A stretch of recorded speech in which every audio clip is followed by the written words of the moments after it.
What if I told you that a single ultrasound image could destroy a marriage worth $50 million, but also reveal the most beautiful truth about human nature? What if the very moment a wealthy man decided to abandon his wife became the moment that proved he never deserved her in the first place? Welcome back to Mr. Newell Stories, where we dive deep into the most shocking real-life dramas that will leave you questioning everything you thought you knew about love, loyalty, and family. If you're new here, hit that subscribe button and ring the notification bell because today's story will absolutely blow your mind. Trust me, you won't want to miss a single detail of what happens next. This is the story of Dr. Sarah Chen, a brilliant cardiologist, and her husband Marcus Wellington, a tech mogul whose net worth could buy a small country. Their love story began like a fairy tale, but what happened in that ultrasound room will make you believe in miracles and lose faith in humanity all at the same time. The Golden Couple. Picture this: Manhattan's Upper East Side, where money flows like champagne at a billionaire's wedding. In a penthouse overlooking Central Park lived what everyone called the Golden Couple, Dr. Sarah Chen and Marcus Wellington.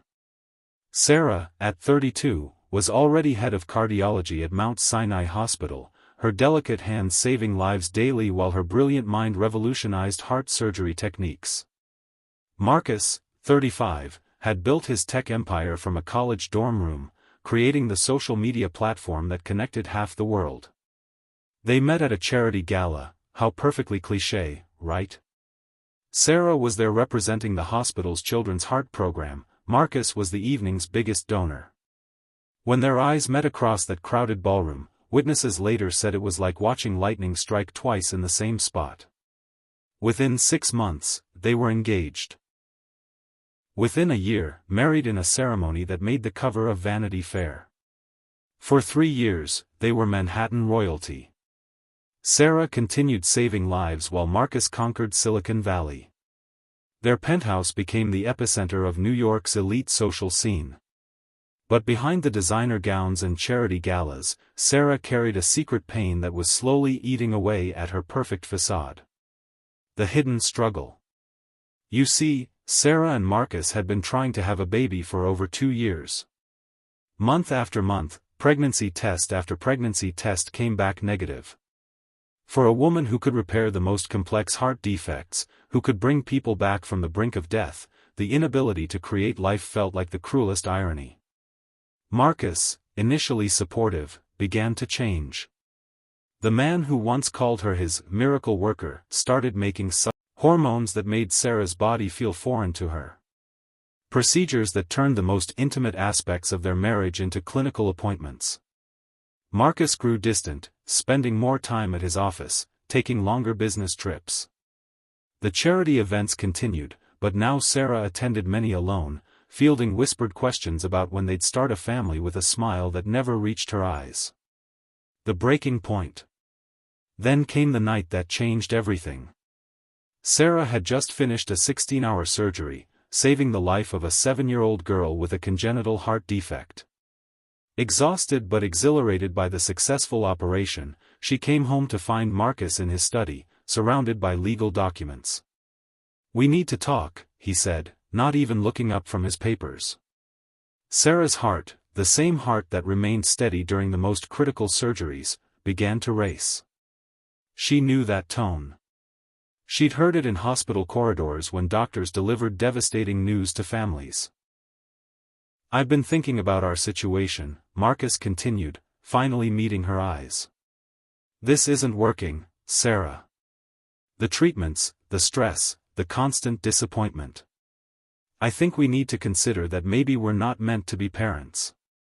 "What are you saying?" Sarah whispered, though she already knew. "I'm saying maybe it's time we stop trying. Maybe it's time we accepted that our life is just going to be different."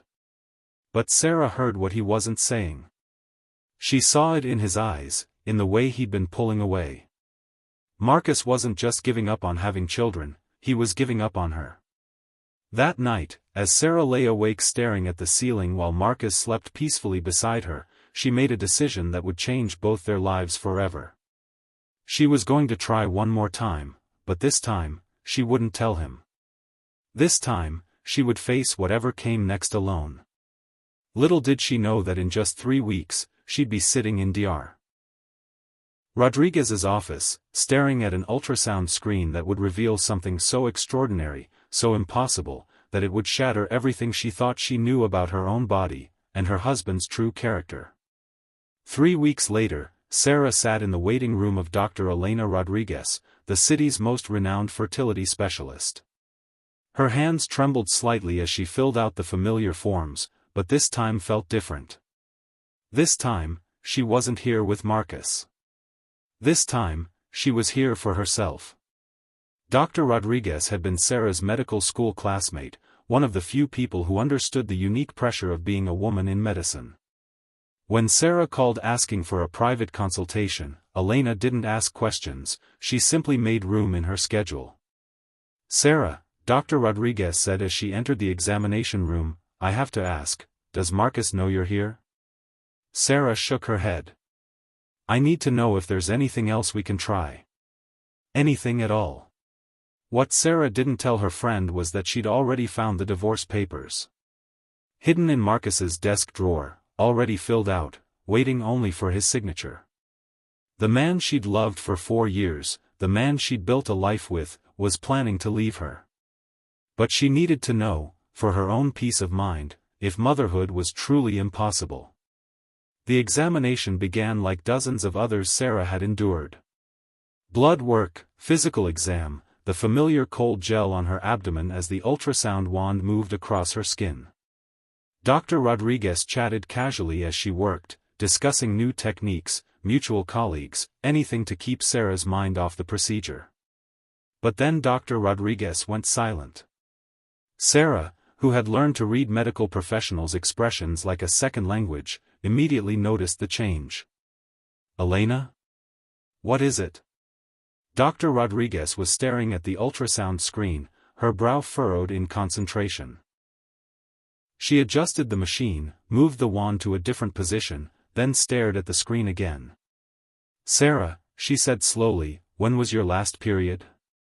"About 6 weeks ago, but that's normal for me with all the hormone treatments." "Elena, you're scaring me. What do you see?" Dr. Rodriguez turned the screen towards Sarah, and what she saw made her heart stop. There, clear as day on the black and white monitor, was a tiny form. A head, barely visible limbs, and most incredibly of all, a strong, steady heartbeat flickering like a beacon of hope. "Sarah," Dr. Rodriguez whispered, tears forming in her eyes, "you're pregnant. About 8 weeks along." Sarah stared at the screen in disbelief. After 2 years of negative tests, failed treatments, and crushing disappointment, there it was, her miracle. But as the initial shock wore off, a more complex emotion took its place. "Elena," Sarah said, her voice barely audible, "there's something else. Something I need to tell you." She explained about the distance in her marriage, about Marcus's growing resentment, about the divorce papers she'd found. As she spoke, Dr. Rodriguez's expression grew increasingly concerned. "Sarah, you have to tell him. This changes everything." But Sarah shook her head. "Does it? What if he only stays because of the baby? What if he resents us both? I need to think about this." What Sarah didn't share was the conversation she'd overheard just 2 nights earlier. Marcus on the phone with his lawyer, discussing asset protection and prenuptial agreements. She'd heard him say the words that shattered her heart, "She's obsessed with having a baby. It's consuming our entire marriage. I can't live like this anymore." Pause the video right here and tell me in the comments, what would you do? Trust me, what happens next will leave you speechless. For the next week, Sarah carried her secret like a precious, fragile treasure. She went through the motions of her daily life, performing surgeries, attending meetings, having dinner with Marcus, all while knowing that everything had changed. She found herself studying Marcus with new eyes. The way he barely looked up from his phone during dinner. How he'd started sleeping on his side of the bed, careful not to touch her even accidentally. The way he'd begun talking about space and finding himself. Meanwhile, Sarah's body was already beginning to change. The morning nausea she'd attributed to stress from work took on new meaning. The exhaustion she'd blamed on long hospital hours suddenly made perfect sense. And for the first time in months, when she looked in the mirror, she saw hope in her own eyes. But the hardest part was the joy. The pure, overwhelming joy that she had to hide from the one person she'd always shared everything with. She wanted to shout it from the rooftops, to call her mother, to celebrate this miracle that she'd prayed for every night for 2 years. Instead, she scheduled another appointment with Dr. Rodriguez for the following week, and began to plan for a conversation that would either save her marriage or end it forever. But the opportunity came sooner than expected. Marcus came home early from work on a Thursday evening, something he hadn't done in months. Sarah was in the kitchen, preparing dinner and fighting a wave of morning sickness that had decided to make an evening appearance. "Sarah, we need to talk," Marcus said, and she knew from his tone that the moment she'd been dreading had arrived. They sat in their living room, the same room where they'd planned their wedding, where they'd dreamed about their future children, where they'd held each other through the disappointments of failed fertility treatments. "I think we both know this isn't working," Marcus began, his voice carefully controlled. "We've grown apart. We want different things. I think it's time we were honest about that." Sarah felt the baby, their baby, like a secret heartbeat inside her chest. "What are you saying, Marcus?"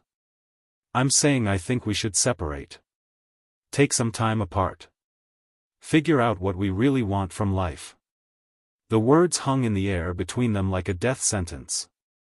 Sarah looked at the man she'd loved for 4 years, the man whose child she was carrying, and realized she was looking at a stranger. "Is there someone else?" she asked quietly.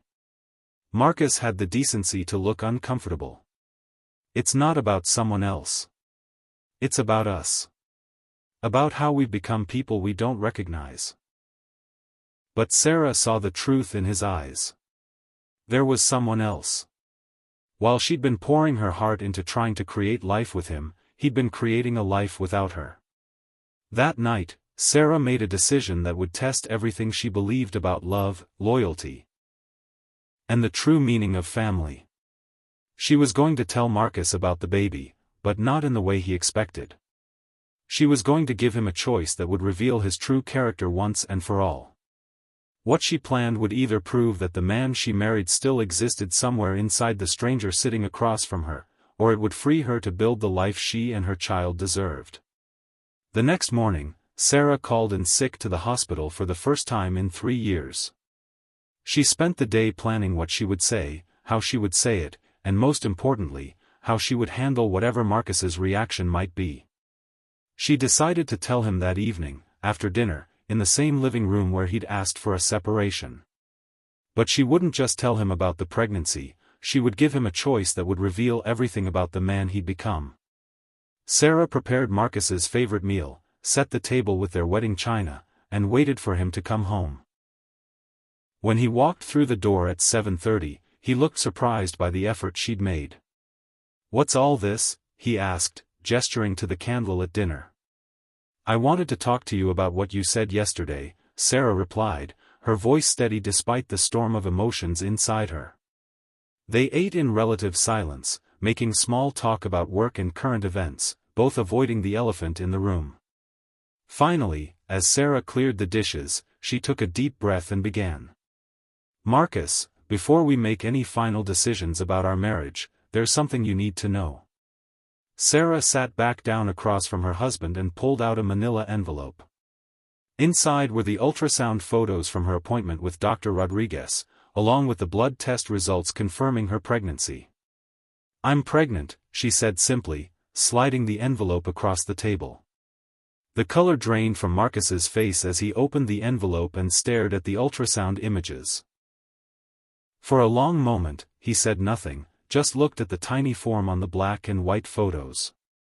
"How long have you known?" he asked finally. "A week. And you didn't tell me?" Sarah met his eyes steadily. "I wanted to see what kind of man you really are. I wanted to know if you would choose to leave me even when you thought I couldn't give you what you wanted most." Marcus set the photos down carefully, his hands shaking slightly. Sarah, this changes everything. Does it? Sarah asked. Or does it just complicate your exit strategy? The question hung between them like a challenge. Sarah watched as emotions played across Marcus's face, surprise, confusion, and something that might have been joy, quickly followed by what looked suspiciously like calculation. I have a proposition for you, Sarah continued, her voice growing stronger. I'm going to give you a choice, and I want you to think very carefully before you answer. Marcus leaned forward, his business instincts kicking in. You can stay. We can try to work on our marriage, raise this child together, and see if we can find our way back to each other. Or. Sarah paused, gathering her courage for what came next. You can leave. Right now. Tonight. I'll never ask you for anything, no alimony, no child support, nothing. You can have your freedom, and I'll raise our child alone. Marcus stared at her in shock. Sarah, you can't be serious. You're talking about giving up millions of dollars. I'm talking about giving you the chance to show me who you really are, Sarah replied. If you stay, I need to know it's because you want to be here, not because you feel trapped or obligated. And if you leave, I need to know that too. What happened next would haunt Sarah for the rest of her life, but not in the way she expected. Marcus stood up from the table and began pacing the room, running his hands through his hair. This is insane, Sarah. You can't just give me an ultimatum like this. It's not an ultimatum, Sarah said quietly. It's a gift. I'm giving you permission to be honest about what you really want. Marcus stopped pacing and looked at her, and in that moment, Sarah saw something in his eyes that made her blood run cold. It wasn't love, or even regret. It was relief. You're right, he said finally. I have been unhappy. We both have.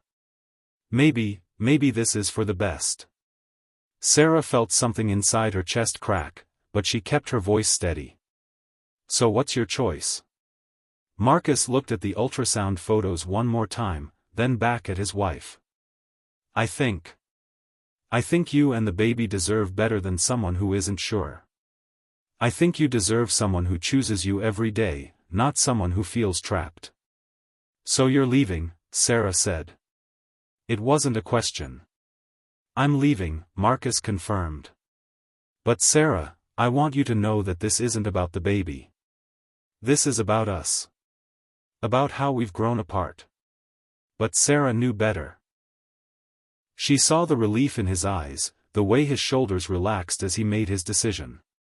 Marcus wasn't leaving because they'd grown apart, he was leaving because he'd never really grown up. I need you to pause right here and really think about what's happening. A man just chose his own comfort over his wife and unborn child. But here's what's incredible about this story, what happens next will restore your faith in humanity.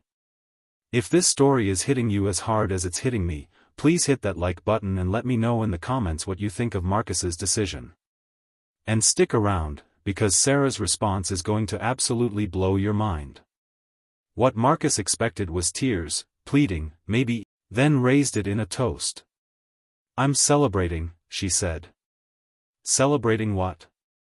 The fact that my child will never have to wonder if their father truly wanted them, Sarah replied, her voice clear and strong. You just gave me the greatest gift you could possibly give, the knowledge that I'm better off without you. Marcus stared at her in shock. This wasn't the broken, desperate woman he'd expected to leave behind. This was someone he'd never seen before, someone strong, confident, and completely unafraid. Sarah, No, she interrupted. You've made your choice. Now let me make mine. I choose to be grateful. Grateful that you showed me who you really are before our child was old enough to be disappointed by you. Grateful that I get to raise this miracle without having to worry about whether their father resents their existence. As Marcus packed his bags that night, Sarah made a phone call that would change everything. She called her lawyer, not to discuss divorce proceedings, but to discuss something far more important. "I want to set up a trust fund," she told him. "For my child's education and future. I want to make sure that no matter what happens, they'll never need anything from their father." What Marcus didn't know, what Sarah had never told him, was that she had her own money. Lots of it. Her groundbreaking research in pediatric cardiology had led to several medical patents that generated millions in royalties. She'd kept it separate from their joint accounts, a safety net she'd never thought she'd need. But more than that, Sarah had something Marcus would never understand: the respect and admiration of her colleagues, the gratitude of the hundreds of families whose children she'd saved, and now, the fierce love of a mother who would move mountains for her child. 6 months later, Dr. Sarah Chen stood in the nursery she'd designed herself, her hands resting on her growing belly. At 6 months pregnant, she was radiant in a way that had nothing to do with the so-called pregnancy glow, and everything to do with the peace she'd found in her new life. The divorce had been finalized quickly and quietly. Marcus had kept his word about not asking for anything, though Sarah suspected it had more to do with his new girlfriend, a 25-year-old influencer he'd started dating just weeks after leaving, than any sense of honor. But Sarah's life had transformed in ways she never could have imagined. Without the stress of trying to save a failing marriage, her work at the hospital had reached new heights. She'd been offered the position of chief of pediatric cardiology, making her the youngest department head in the hospital's history. More importantly, she'd discovered a strength she never knew she possessed. The woman who had once defined herself through her relationship with Marcus had found her own identity as a mother-to-be, a healer, and a force to be reckoned with.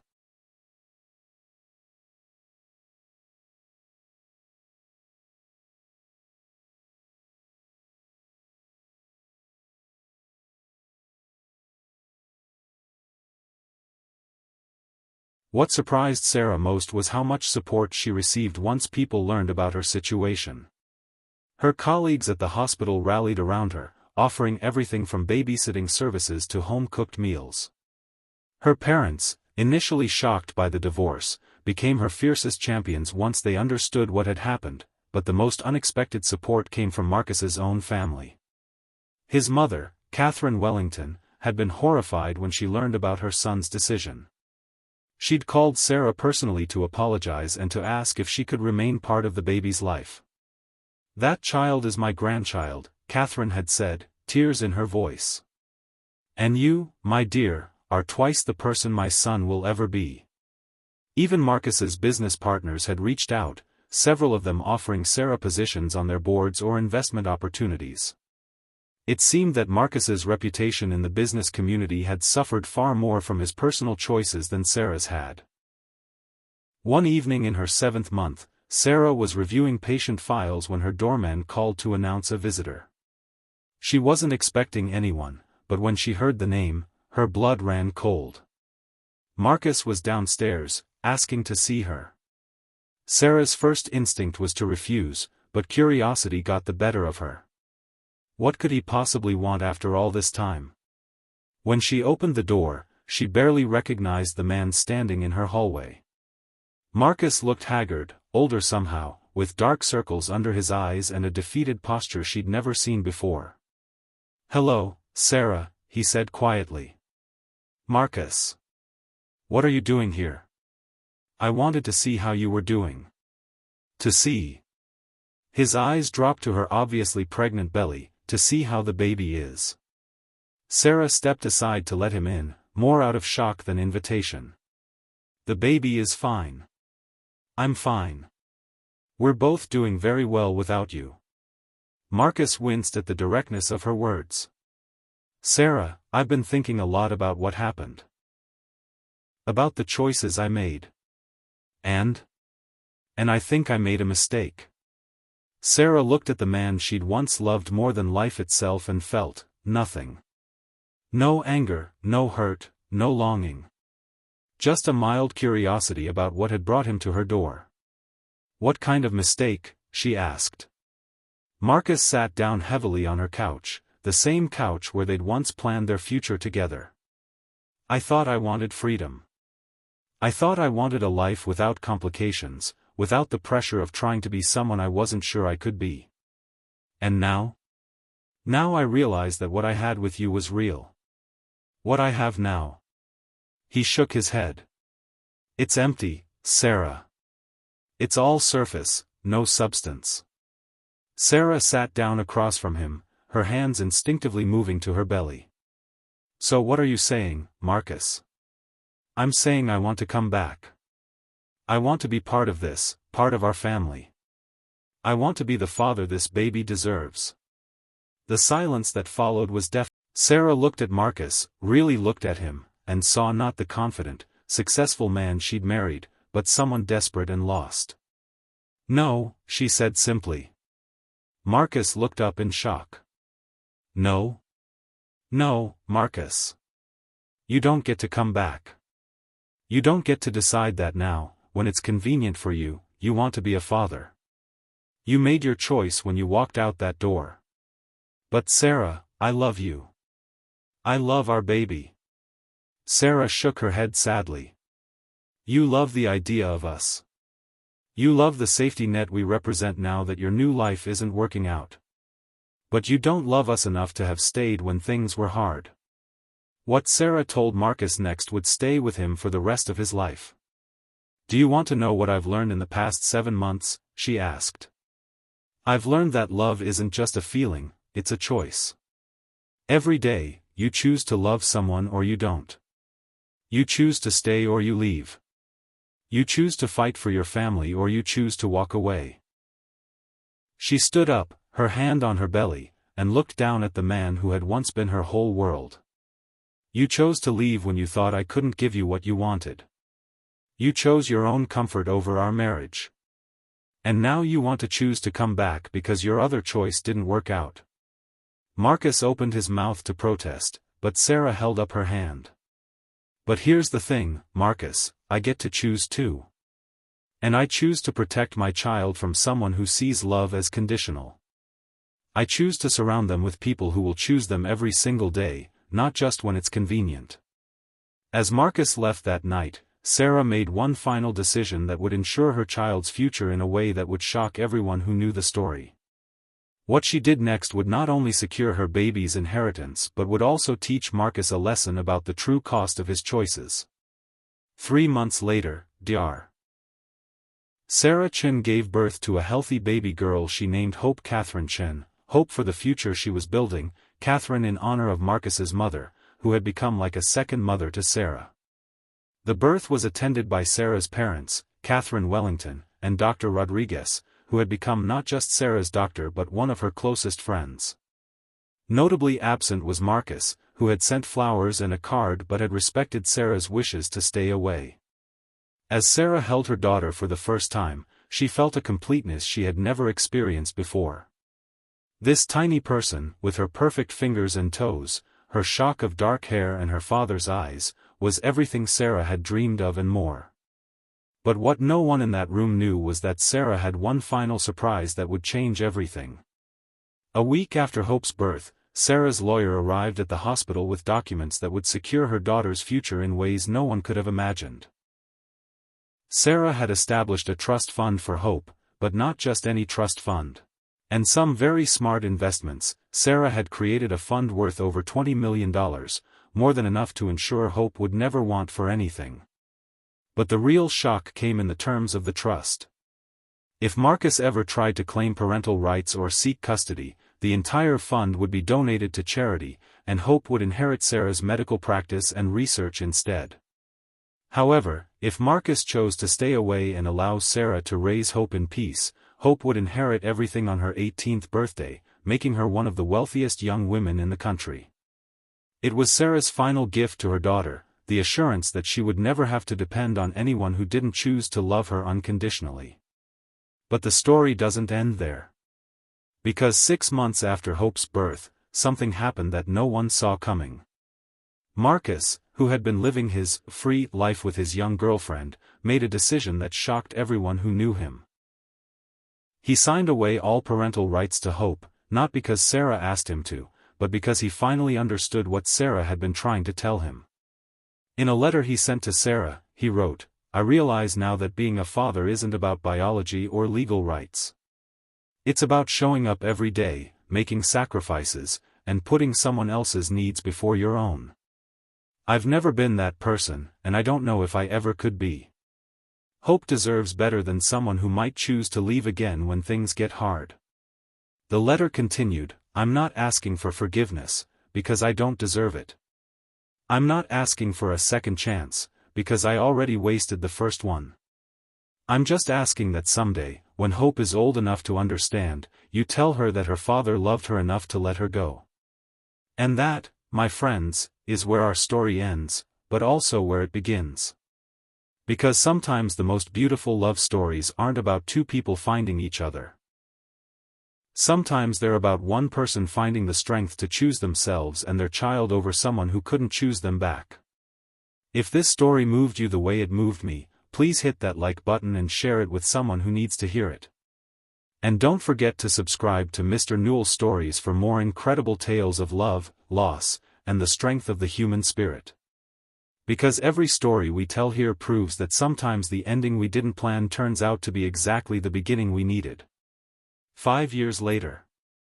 Today, Dr. Sarah Chen is the Chief of Pediatric Cardiology at Mount Sinai Hospital, a position she's held for 3 years. She's revolutionized pediatric heart surgery and has saved hundreds of children's lives. Her research has led to breakthrough treatments that are used in hospitals around the world. Hope Catherine Chen is a bright, happy 5-year-old who loves books, ballet, and helping her mommy fix people's hearts. She's surrounded by love, from her mother.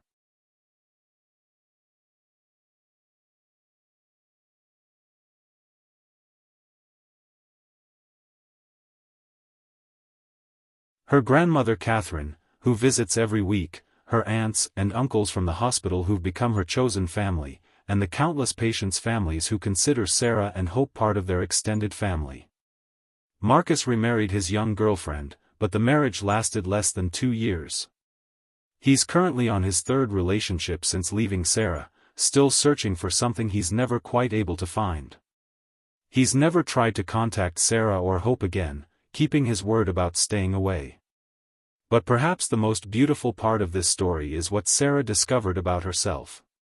The woman who once thought she needed a husband to be complete found that she was already whole. The woman who thought she needed someone else's love to validate her worth discovered that the most important love was the love she had for herself and her daughter. And Hope? Hope is growing up knowing that she was chosen every single day by a mother who moved heaven and earth to bring her into the world. She's growing up understanding that love isn't about what someone can give you, it's about what you're willing to give them. Sometimes the most shocking ending is the one where everyone gets exactly what they deserve. This has been another Mr. Newell Stories production. Thank you for joining us on this incredible journey. Until next time, remember, the best stories aren't always the ones with happy endings. They're the ones that remind us what we're capable of when we choose love over fear, strength over comfort, and hope over despair. Don't forget to subscribe and hit that notification bell for more stories that will change the way you see the world. And remember, your story matters too.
Priya sat frozen in her chair, watching the scene unfold with a mixture of horror and grim satisfaction.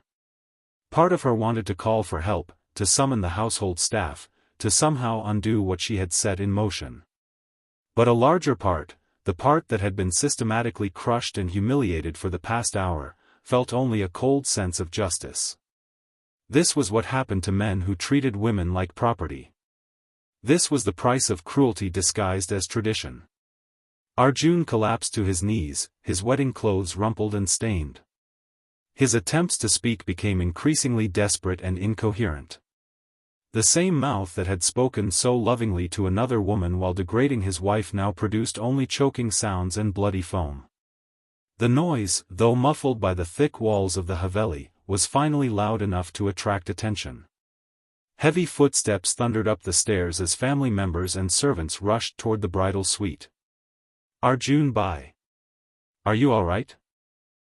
The voice belonged to Vikram, Arjun's younger brother, who had always idolized his elder sibling. The door is locked, someone shouted from the hallway. Why is the door locked? More voices joined the chorus of concern and confusion. Fists pounded on the heavy wooden door as the family tried to understand what was happening inside the bridal chamber. Priya remained seated, watching her husband's life ebb away with the same detached calm she might have felt watching a pot of milk boil over. The sounds from the hallway felt distant, unreal, as if they were happening to someone else entirely. Break it down. That was Baldev Singh's voice, Arjun's father and the family patriarch. Break the door down now. The antique door, beautiful but not designed to withstand modern force, splintered under the assault of multiple shoulders and a heavy wooden staff someone had grabbed from the courtyard. When it finally gave way, what the family saw inside would haunt them forever.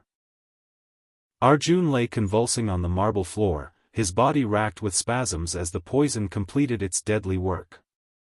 His eyes had rolled back, showing only whites, and the foam from his mouth had turned pink with blood. Priya sat in the chair like a statue, still perfectly arranged in her wedding sari, her jewelry catching the candlelight, her face eerily calm amidst the chaos. What happened? Baldev demanded, dropping to his knees beside his dying son. What's wrong with him? Call a doctor, someone screamed. Call the police. But Vikram Singh, 25 years old and possessed of his brother's volatile temper without any of his calculating intelligence, saw something the others missed. His eyes fell on the glass beside Arjun's body, still containing a small amount of milk, and then moved to Priya's unnaturally composed face. You, he said, his voice low and dangerous. What did you do?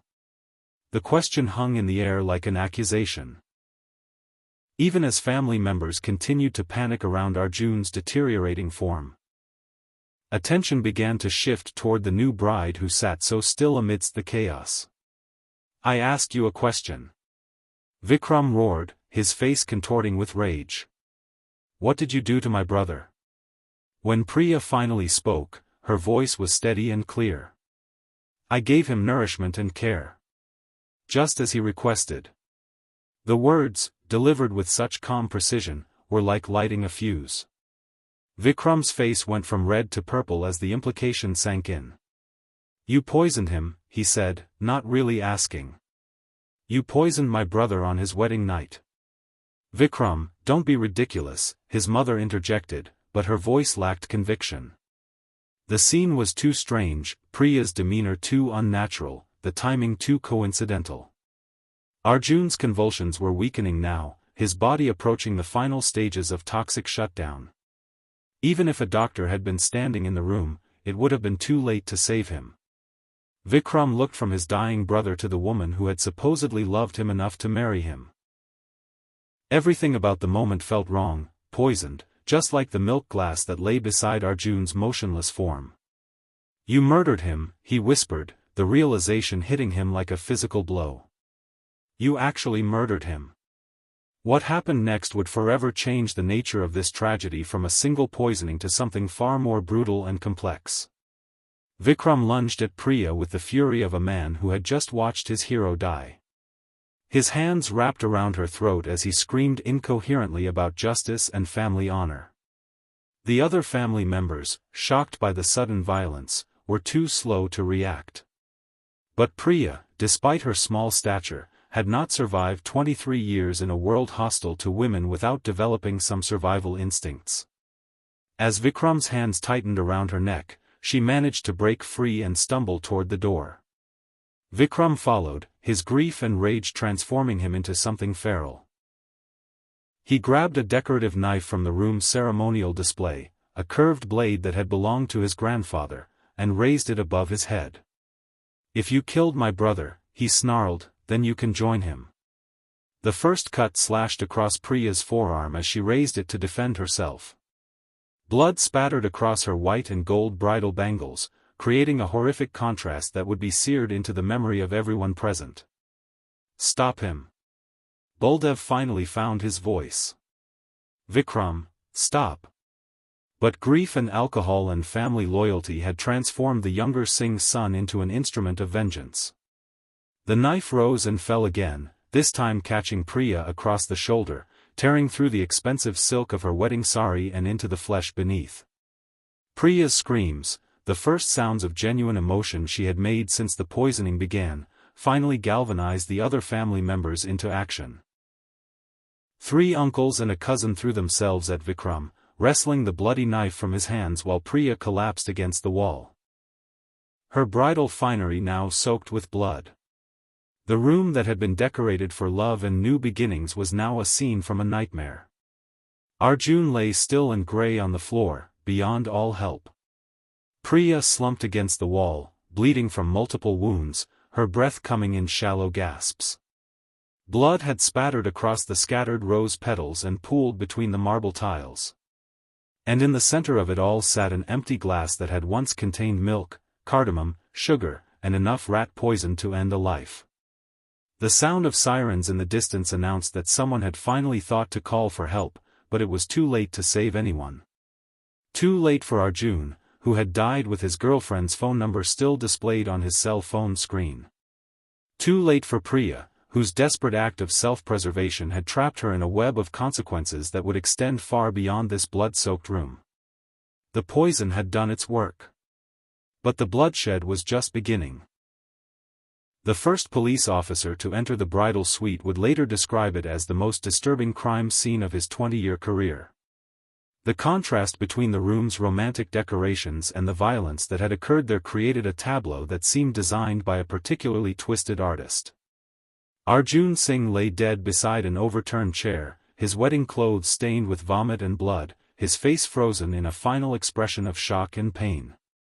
3 feet away, Priya slumped against the wall in her shredded bridal sari, blood seeping from gashes on her arm and shoulder, her eyes staring at nothing with the 1,000-yard gaze of someone in deep shock. Between them, scattered like evidence in a macabre puzzle, were the elements that would soon captivate the entire nation: the ceremonial milk glass, the bloody knife, the cell phone still showing Mira's contact information, and the small cloth packet that had contained the poison. Inspector Rajesh Kumar, a veteran of rural crime investigations, surveyed the scene with growing unease. In his experience, domestic violence cases were straightforward, usually a husband killing his wife, occasionally the reverse, almost always involving alcohol and long-standing abuse. But this case defied easy categorization. "Who can tell me what happened here?" he asked the assembled Singh family members, who stood in the hallway like a chorus of tragic witnesses. The answers came in a flood of contradictory accounts.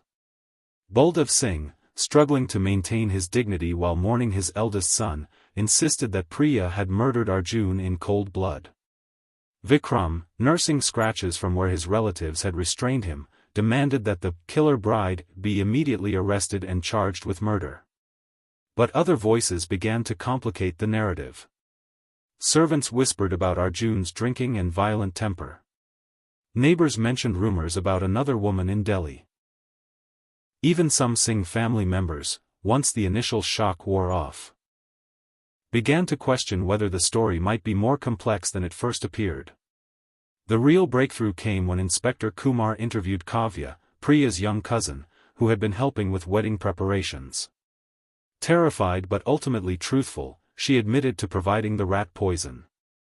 I was worried about Priya Didi, she sobbed to the police. Everyone knew stories about Arjun Bai's temper.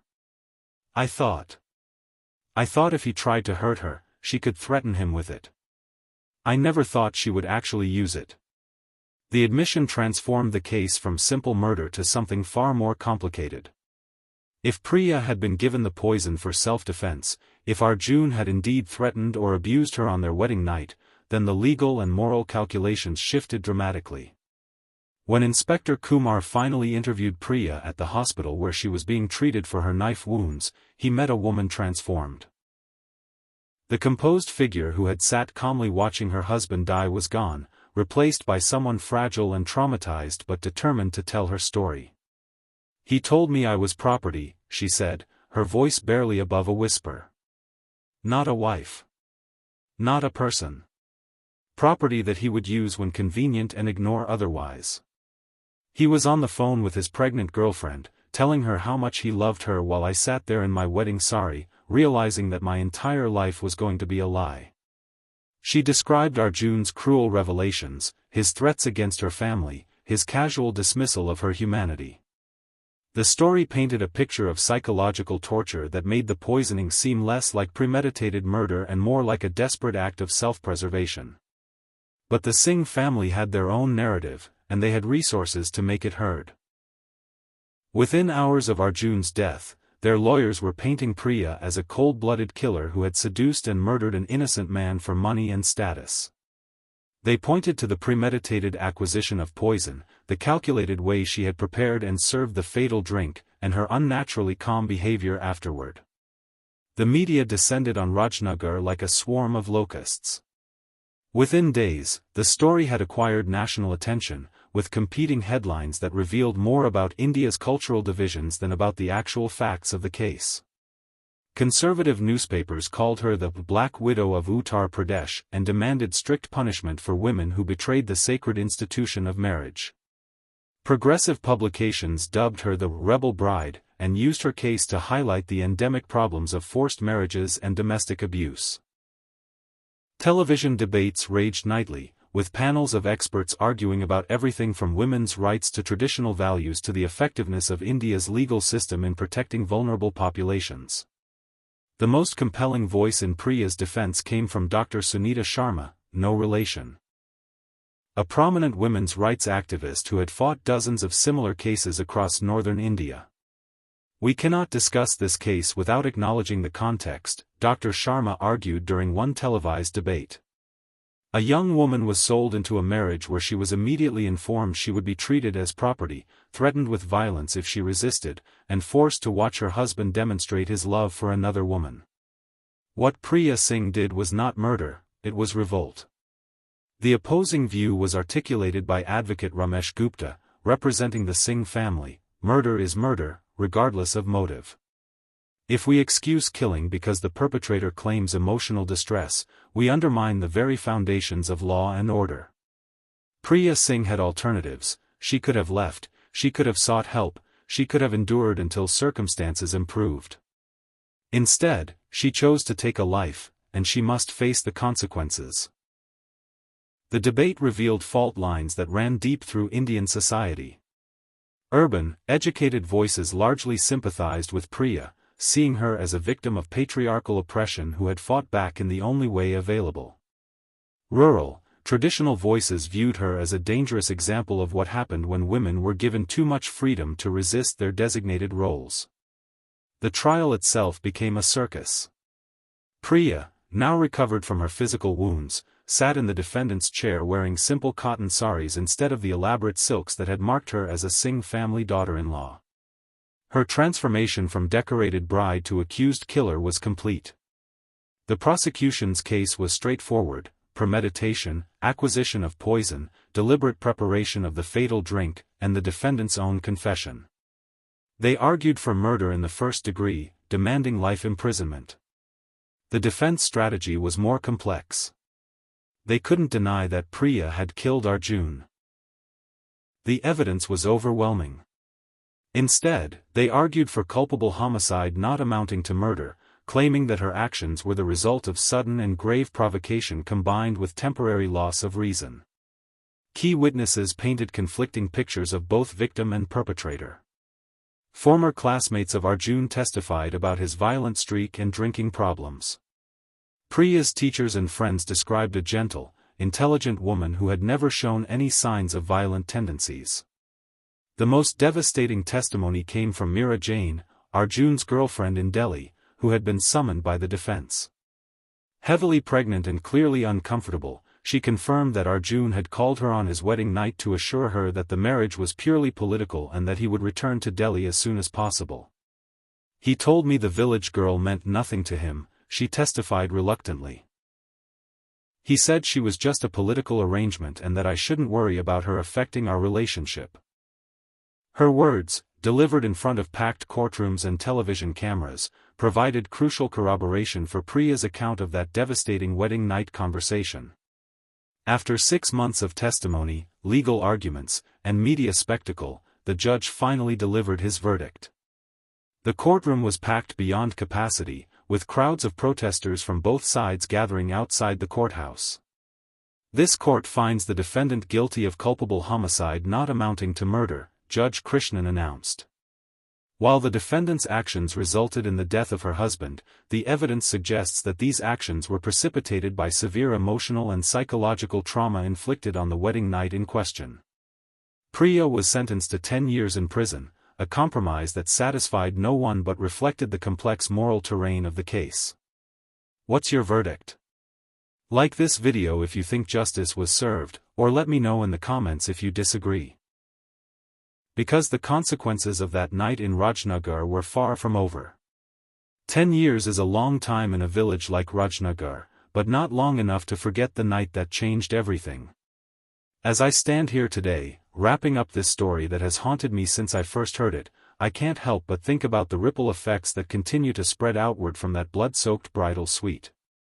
Because true crime isn't just about the moment when someone crosses the line between victim and perpetrator. It's about understanding how that moment reshapes entire communities, families, and lives.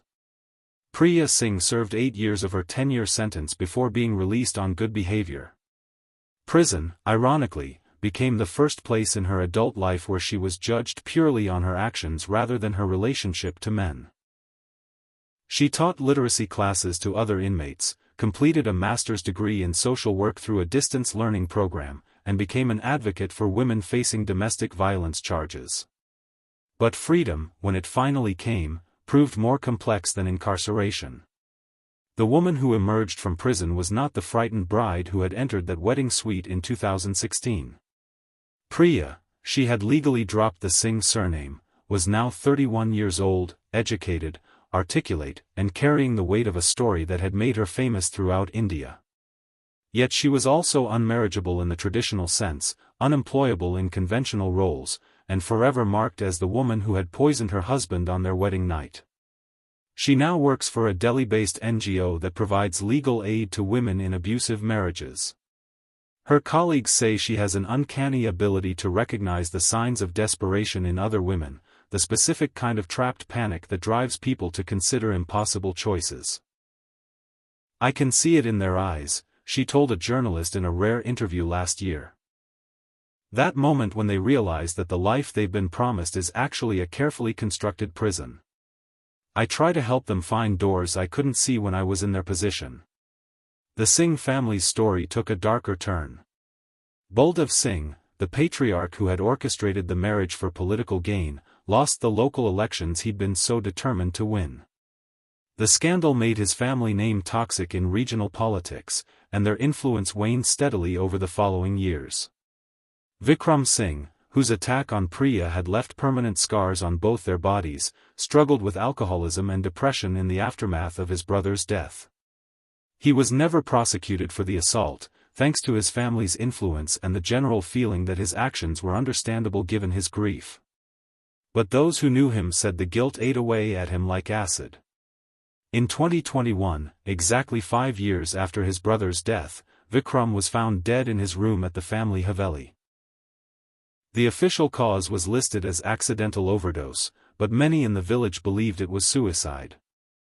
Among his possessions was a letter, never sent, addressed to Priya and containing what appeared to be an apology. The house itself, that grand Haveli where political alliances were once forged and family power was consolidated, slowly fell into disrepair. Servants left and weren't replaced. The marble floors that had been stained with blood were cleaned but somehow never looked quite the same. Local people began to whisper that the house was cursed, and the Singh family eventually abandoned it altogether. But perhaps the most significant change was in Rajnagar's approach to marriage arrangements.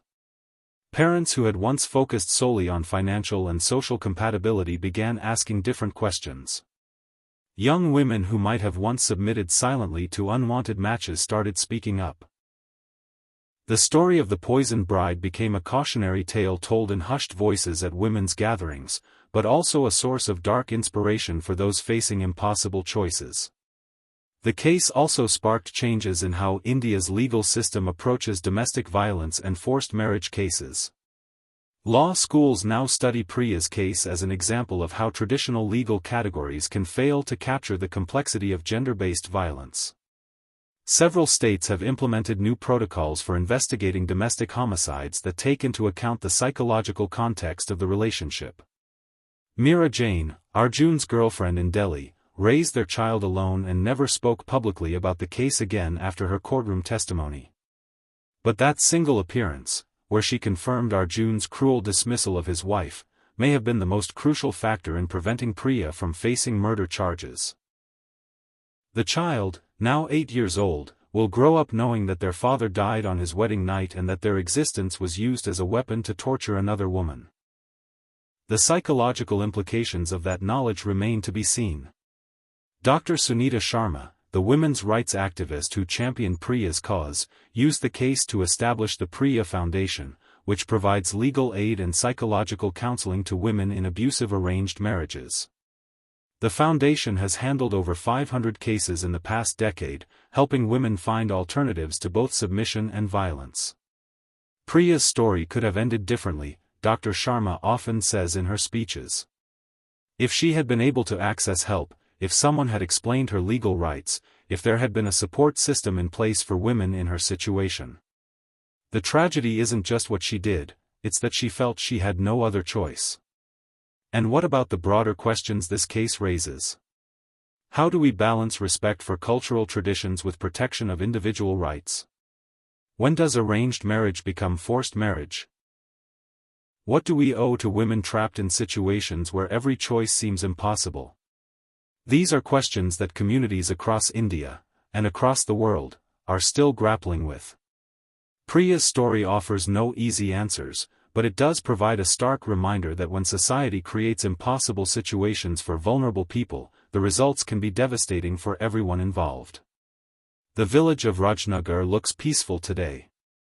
Crops grow in the fields, children attend school, weddings still happen with great celebration and joy. But the older residents remember, and they tell the story to their daughters and granddaughters, the tale of a bride who chose poison over a lifetime of humiliation, and how that choice changed everything. Because that's what makes a story like this so powerful and so disturbing. It's not just about one woman's desperate act on one terrible night. It's about all the other women who faced similar choices and chose differently. It's about the families who learned to ask better questions before arranging marriages. It's about the young men who were forced to confront the difference between tradition and oppression. It's about the recognition that sometimes, when all the doors are locked and all the voices are silenced, people will find their own way to freedom, even if that way leads through darkness. If this story moved you, if it made you think about the impossible choices people face when trapped between tradition and survival, then share it with someone who needs to hear it. Because the most important lesson from Rajnagar isn't about poison or blood or revenge. It's about the power of listening to women's voices before desperation forces them to speak in ways that destroy everything they touch. And subscribe for more untold stories that expose the truth behind closed doors. Because these stories matter, these voices deserve to be heard, and sometimes understanding the darkness is the only way to prevent it from spreading. The poisoned bride of Rajnagar made her choice on a summer night in 2016. The rest of us are still living with the consequences, still trying to build a world where such choices are never necessary. That's the real legacy of Priya's story. Not the crime itself, but the conversation it started, and the changes that conversation might still bring to communities around the world where tradition and justice continue their complex, sometimes deadly dance.